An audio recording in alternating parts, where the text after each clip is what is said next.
I'm back. Rhodes Rants on Marvel. Captain Marvel. Today, let's look at something very interesting. As you know, I worked for years in the corporate world, and I am a numbers guy. I like to look at statistics. Well, because of that, I was rather curious about something. I wanted to look at, from weekend to Monday, box office drop-offs. And what I found about Captain Marvel is that it took a monumental, historic drop-off from Sunday to Monday. And I've got several movies that we can compare it to, and you are going to be shocked by this. There's no way to defend this. I think what you are going to find is this movie was front-loaded by social justice warriors that showed up to the movie to try to prove a point. Where these movies make their money is off of true comic book fans that will show up and see these movies over and over again. So let's take a dive into those numbers right now. First, let's take a look at a comparable movie from the standpoint of the comic book genre, okay? Batman versus Superman. It opened up to a domestic total of $166 million. Very similar to the domestic total of Captain Marvel. Now, what you are seeing here is from Box Office Mojo. All of these stats will be from there. Look at the Monday drop-off percentage on this movie and the per-screen amount. A 55.5% drop-off, okay? A $3,546 per-screen average. You will want to remember this as we build our way to Captain Marvel's drop-off. So, let's go to the next movie, shall we?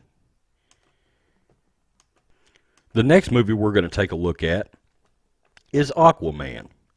Now, Aquaman is it's somewhat of a comparable movie if you look at it from the perspective of it is a single comic book hero movie, okay?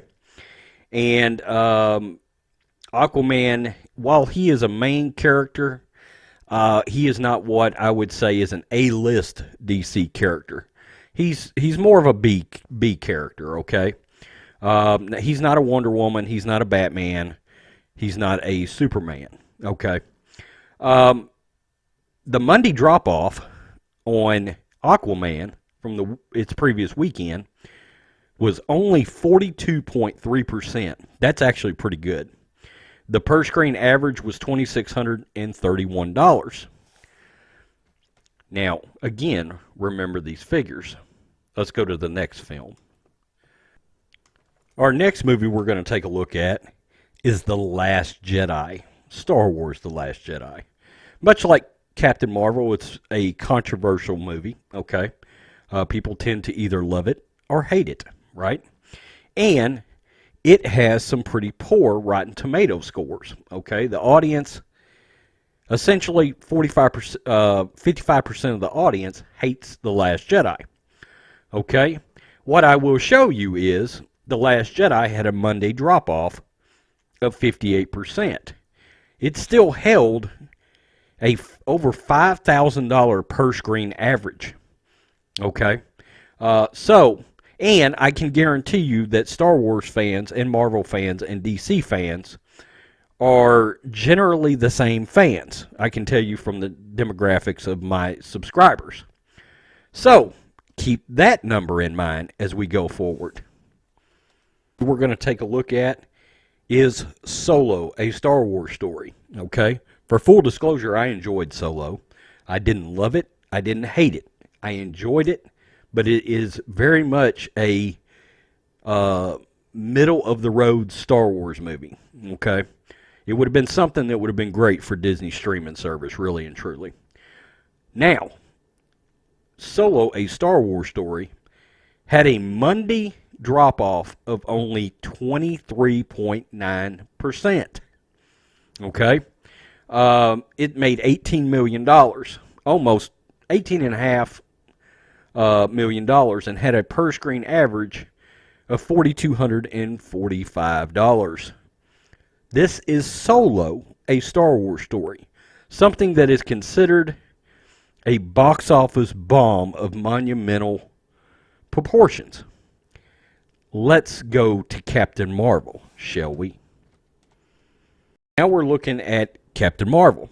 Captain Marvel opened over the weekend to $153+ million domestically. Very much, you would say it overperformed. Okay, it did. It overperformed predictions. However, I've got a theory behind that, and we'll talk about that in a minute. But the Monday drop-off, as you can see, is 71.7%. A $2,549 per screen average. Okay? Now, I want you to keep that in mind as we talk about this a little more. Think about this, Road Squadron. I want you to take some perspective on this. And if you're a Captain Marvel troll, and there's been a few of you through my channel, I want you to think about it. I've got nothing against you if you enjoy this movie, okay? But I have believed from the get-go that if this movie opened large, you had two factors involved. Disney set this up where this movie was leading into Infinity War, or into Endgame. And because it's leading into Endgame, and there's connective tissue there, it was at least going to open big, or could open big. However, I believe the large box office is largely in part of social justice warriors or social activists showing up to go see this movie. They are trying to make a point. And the movie, the fans that keep these kind of movies going are the actual fans, the actual comic book genre fans, okay? And I'm not saying there wasn't some of those that actually went and saw the movie. But they're the ones that allow these films to have legs. I want you to have some context in the fact that Captain Marvel did worse than Batman v Superman, Aquaman, The Last Jedi, and Solo, a Star Wars story. Let's repeat that again. It had a higher percentage drop-off than Solo, a Star Wars story. Now, I am very interested to see how far this thing plummets in its second weekend. But I am calling for at least a 65% drop-off. Okay? When this thing opened, the thing that may cause this film to hit $1 billion is probably going to end up being foreign box office. Okay? It's pretty clear China did not sort of get involved or hear about the controversy around this film, because it did. It opened well in China, which was surprising. That's the real reason why Solo failed. If it would have opened large in China, it would have been a success, but it failed miserably in China. So, there you have it. You tell me what you think, Road Squadron. I'm sorry, Captain Marvel fans, but the numbers don't lie. It was a historic Monday drop off a cliff. Peace. I'm out. Till next time.